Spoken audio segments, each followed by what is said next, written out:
Press conference कर सपा नेता व पूर्व मंत्री अताउर रहमान ने बरेली चेयरमैन पति नसीम अहमद को बीजेपी में शामिल होने की नसीहत दी। यूपी के जिला बरेली की तहसील बरेली में सपा कार्यालय पर सपा सरकार के पूर्व मंत्री अताउर रहमान ने पूर्व बसपा विधानसभा प्रत्याशी व चेयरमैन पति नसीम अहमद को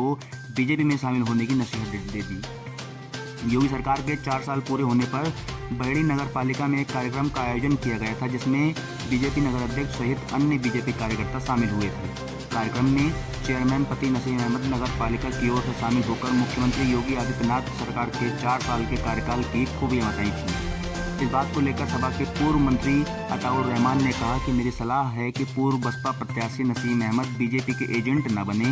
बल्कि भारतीय जनता पार्टी को ज्वाइन कर लें और बीजेपी के नेता बनकर खुलकर सरकार की उपलब्धियां बताएं।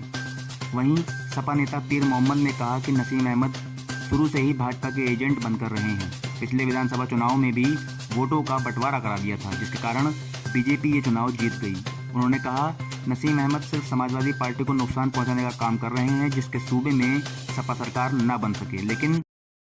उनको लागू करा है और आने वाले वक्त में भी हम प्रधानमंत्री मोदी जी की नीतियों को लागू करेंगे। तो इसका सब मंशा साफ जाहिर होती है कि वो यहाँ पर भारतीय जनता पार्टी के एजेंट के रूप में काम कर रहे हैं और भारतीय जनता पार्टी को मजबूत करने का काम कर रहे हैं। इसलिए आप सब सम्मानित पत्रकार बंधुओं के माध्यम से मैं आपसे एक निवेदन करना चाहता हूं कि उनकी मंशा को छापिए कि वो यहाँ पर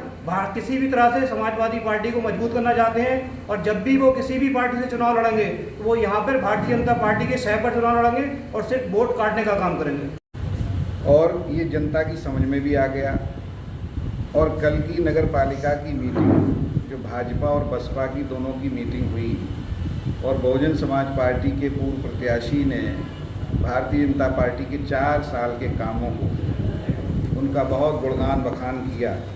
कि बहुत अच्छे भाजपा ने काम किए हैं। तो बहुजन समाज पार्टी के पूर्व प्रत्याशी से